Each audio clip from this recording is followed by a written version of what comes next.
After spending the last 4.5 years living in Germany, Japan, and now Italy, we recently visited family back in the States, and it was a lot to take in. There were things we loved, things that caught us off guard, and a lot of things in between that made us realize how much we've really changed.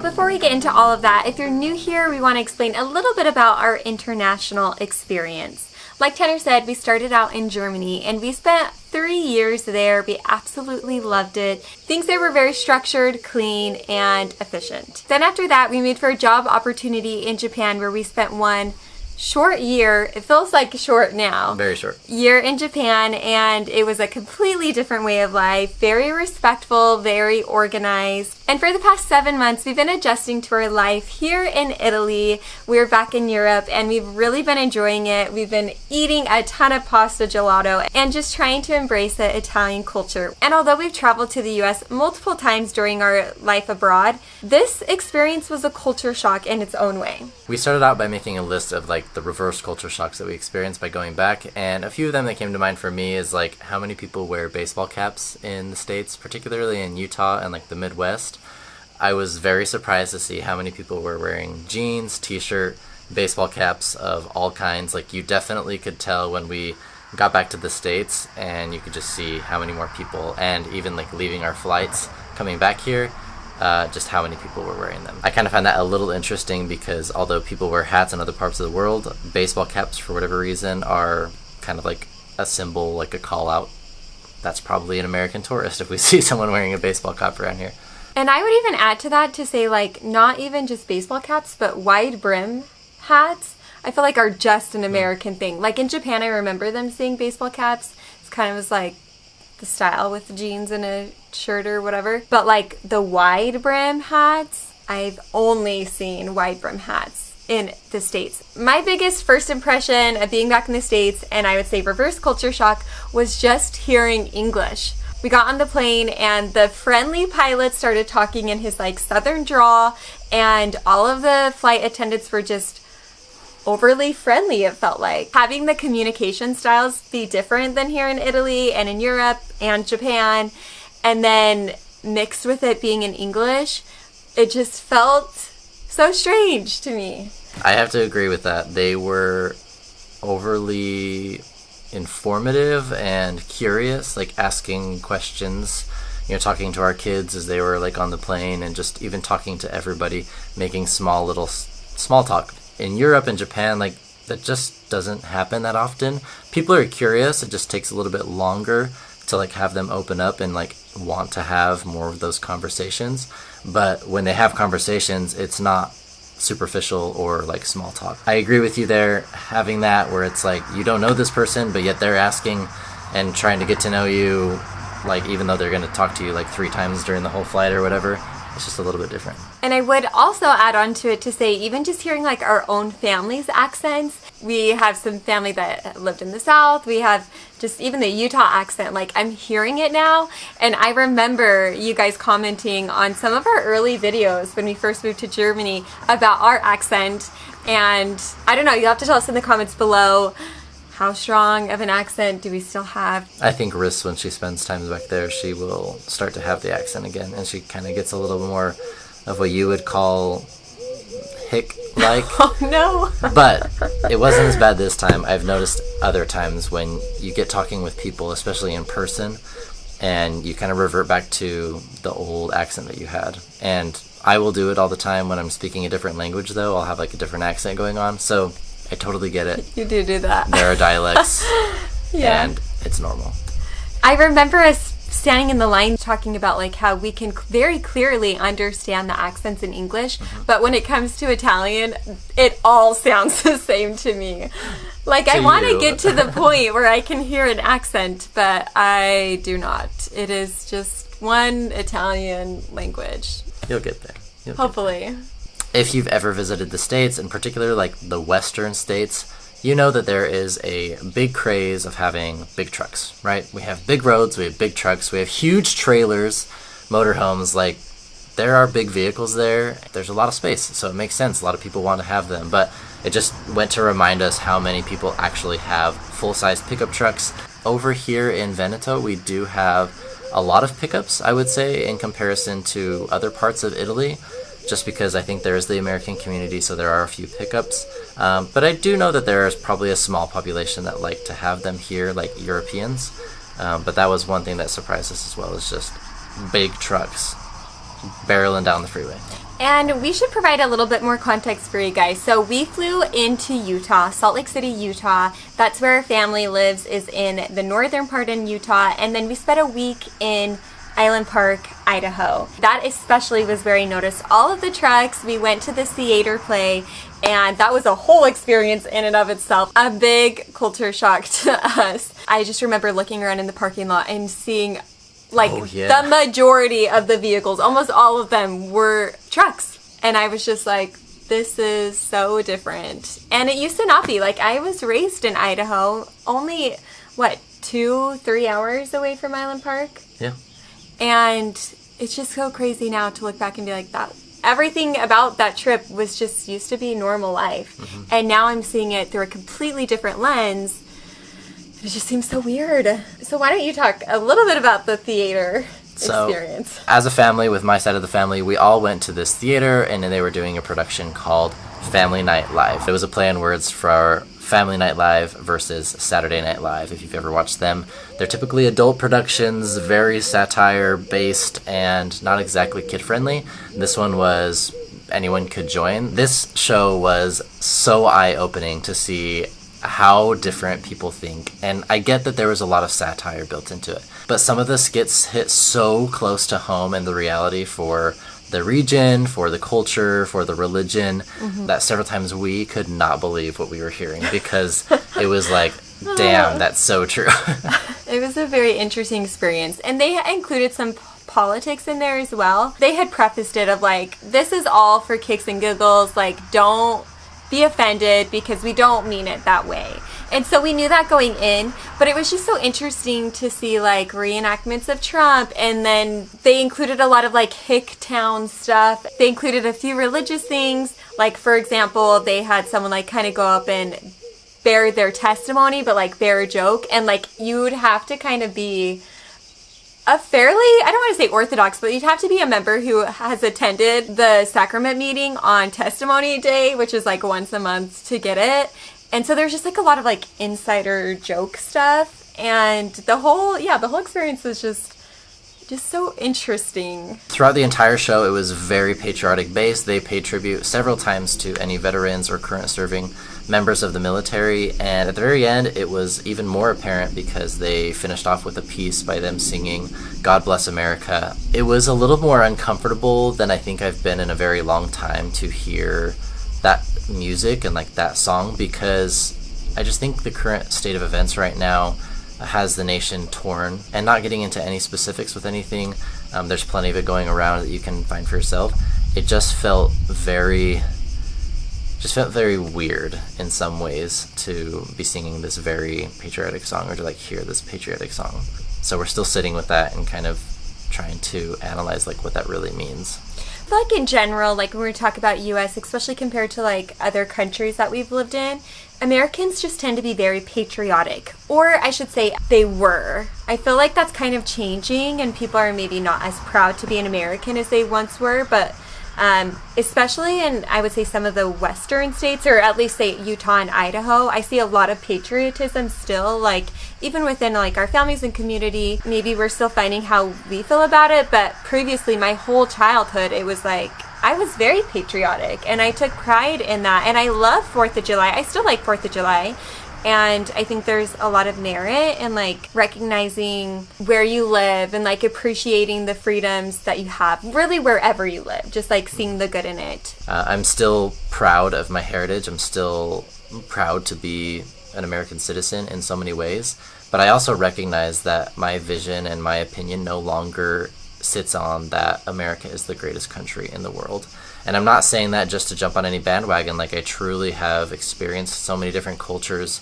You see how society blends and supports their citizens. The U.S. right now is struggling to keep up with basic necessities. And so although my opinions of the U.S. as far as being the greatest country in the world no longer aligns with what I see, there are so many people who bleed red, white, and blue and would shout from the rooftops that America is the best. And like, I get that. That's okay. We just have had different experiences where we see things through a different lens. And I'm grateful for it because I no longer feel like I have those blinders on that I did before living in the States. It is also interesting, like, having this conversation while literally living abroad because you work at a U.S. Army base for the U.S. government. So, I mean, we understand the scenario. It is, like, a unique one to have been shaped and have a change of opinion and perspective while having the reason be because of your job. Yeah. A couple other things that I wrote down, I kept notes during the trip, was portion size. That's a culture shock. It also was interesting when we were in Yellowstone National Park. We went there on a little day trip from Island Park. I was just looking around, and one thing I did notice was larger sized bodies. Of course, there are individuals of all different body sizes and shapes, and the diversity is a good thing, but I was just like looking around in the car and in the parking lot and could see a high percentage of larger sized individuals, and it is a little bit of a culture shock in a sense. Like, you notice it. It's different. Especially when you notice how many people are driving around in little mobile shopping carts, where they are like the sit-down scooter shopping carts. Maybe it's because individuals who, have lower mobility and stuff in Japan or here in Italy, maybe they don't go out to go shopping, and that's why you don't see them as often. But I just feel the prevalence of people driving in those is quite high in almost any grocery store, even the grocery store where our family lives now.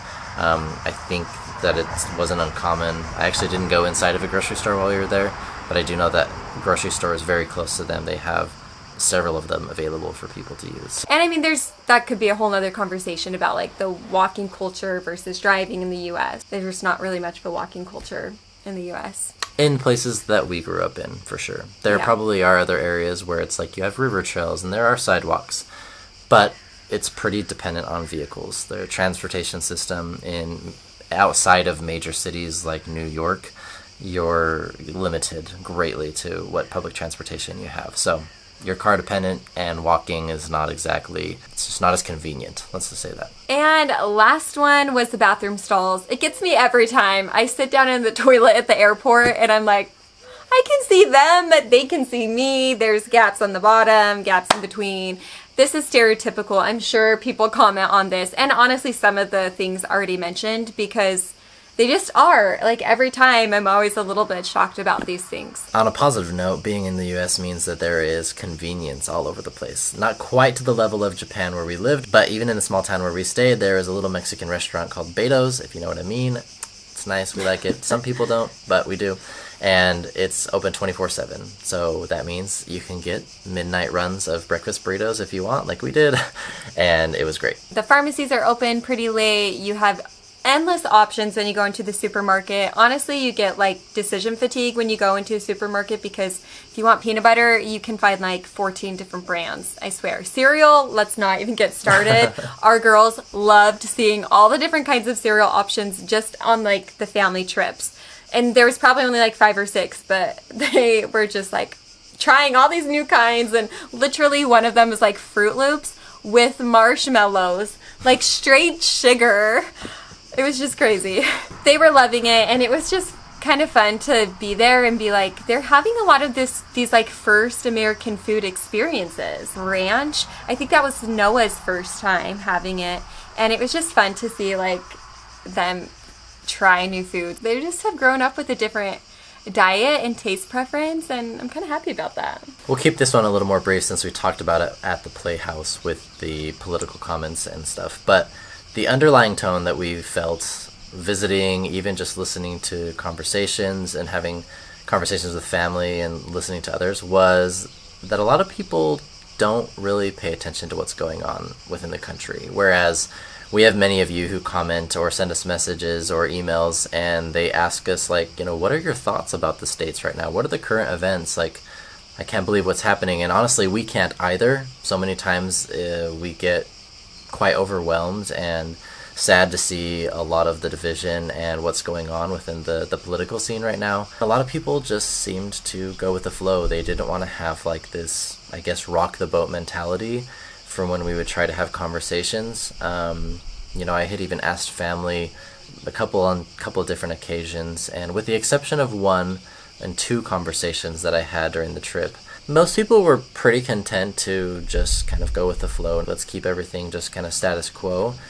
Whereas for us, it's really difficult to look at the current state of things, and when we go back, we could definitely tell that, populations who are unaffected by policy change don't really pay attention to it at all, and those that are affected by it can be quite passionate, which is honestly how we've become. Although we're unaffected largely by any specific policy changes right now, I think our eyes have just been opened up enough, and we're able to have those communications. We're able to see how it affects minorities and majorities, simply because people in power are trying to take advantage of things. Now, I will give our family some benefit of the doubt, because our intent of going there was not to have political conversations with them. Mm-hmm. It just, when you spend a week with each side of the family and it seems like certain subjects are not brought up at all when we think that they're huge, just like talking points,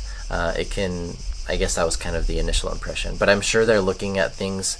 It was just kind of the feeling that we had. And like Tanner said, we definitely can appreciate, like, when we go to a family trip, like, it's a bonding experience. And politics now, especially in the States, can be really dividing. And so I think a lot of families, honestly, are kind of taking the conversation off the table, especially if they know there's difference of opinions, which I think can be problematic and beneficial, right? Like, both things can be true.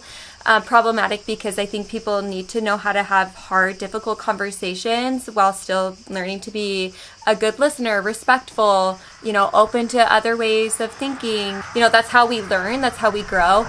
And it can be beneficial because then you're just, you're focusing on other things that are bringing you together and that you do have in common. Definitely benefits, but it was just interesting, I think, because we see so much in the news and we are getting asked a lot from you guys. But yeah, like, we go back and it's like, whoa, everything just kind of seems the same. But yeah, online, America seems like it is like falling apart in a sense. And granted, our family lives in a very conservative part of the States, so it is largely unaffected by like those bigger policy changes that you have seen in LA or in New York. Just an interesting observation. And one more thing to say, Tanner touched on it, but like, there is a lot of privilege where you're not being affected by it. And like, I think that's something that, needs to be stated at least. Like, I'm grateful our families are not affected by it. I just wish no one was affected by it, and people have to speak out at a point, So all of this, I feel like, that we're talking about is just kind of leading into the conversation about how we've changed. Like, every time we're going home, we are just more and more noticing how much we've changed internally, how much our thoughts and perspectives, and just, I feel like the way that we're like living is just changing, and it's different than what we grew up with. That's been really difficult for me, actually. This trip especially, that one hit a little bit harder because, I don't mean to get emotional, but like, I feel like I'm really proud of who I'm becoming. But it's just interesting to go back and, recognize all those differences. I think that just comes with being an expat, someone who lives away from their country. Also, there's more to it in our story, and soon we're going to be sharing that in a podcast. It's not our first time mentioning this, so we're going to be like diving more into those details. In all honesty, the hardest part of leaving and coming back here was because of our kids. Willa cried on several times saying goodbye to grandparents and cousins, and I think that's probably like the gist of this last trip, is that we really loved seeing how well they were able to just connect and play with their cousins. Like Ressa mentioned before, just have like American snack and food experiences where they got so excited about their options that they had. But overall, we were so happy that they got to play and just literally spend every day from dawn to dusk playing until they dropped, just from exhaustion. So we loved that. We definitely loved them being able to have more of their relationship. She asked us multiple times if she could stay, if we could move back. And yeah, that pulls on the heartstrings a little bit because we definitely want them to be able to have that relationship. but at the same time, we want to be true with like what we want to do. Obviously, I have to work at this point. Like, I'm not going to move. The thought of moving No, we're not. Not even a thought at this No. point. And yeah, so it definitely pulls us a little bit emotionally. But overall, we're really trying to hone in on like our thoughts and feelings of living abroad and like what that looks like for them. And I know it'll become more and more difficult as they get older, which is one of the reasons why we loved moving abroad when they were so young, so that it was easier per se. So we've talked about this a lot, but do we see the U.S. differently now? Yes, we definitely do. Obviously, you've heard some of our thoughts with that. I feel like we question things more. We're looking at things with more curiosity. And there's also some appreciation for it as well. I think both of the things are true. Wrapping up this video, we want to recognize that every country has its flaws. Italy is not perfect, nor is Japan, nor is Germany. And the list goes on. Every single country has like its unique flaws, and the States, obviously, as we've mentioned today, has a lot of things that we feel like could improve, but also it has a lot of things that are going well for it. Our perspective has just changed so much as we've changed, grown, adapted, shifted over the last 5 years. So this video for us has just been like a really good reflection point to see and kind of like measure our change. And it's been fun to share some of those thoughts and experiences with you. Like Rissa said before, definitely tune in when our podcast finally comes out, because we're excited to dive deeper, have more of those longer conversations on some of these topics, share more of our thoughts and feelings that we can go into more detail with. We're really excited. Very, very soon, in fact, like 1 or 2 weeks from now when you're watching this video, we're going to be coming out with a video, or potentially even the first podcast that gives all of the details about it. The podcast is going to be shared here on YouTube, and we're going to be doing it here on the channel. So we've decided we're going to kind of integrate our YouTube videos, like our family travel videos, with our podcast, do a podcast episode every other week here on YouTube. So things are about to shake and change, but we're really excited about it, and we think in a way that feels really good for us. We're looking forward to it. We really hope that you guys can join us over there for those videos, get to know us a little bit more better. Oh, that was one of those things that I'm like, that's such an American thing. We are really excited for this new chapter in our lives, and we hope you guys can join us along. But before we get to those videos, be sure to subscribe so you guys can be notified when we release them, and be sure to hit the like button and let us know in your comments below what topics and what ideas you would like to have discussed on the podcast. We'll start it off there. We're going to ask you as well to give feedback through the podcast on like our conversations and stuff, but we'd love to hear any ideas that you guys have. And of course, let us know your comments on this video. These conversations, you know, can be really great ones where you guys offer up a lot of insight and information, and it's just really fun to hear different people's perspectives all across the globe. So let us know where you're tuning in from, and let us know your thoughts on these topics that we shared. Thanks so much, guys, and we'll see you on the next video.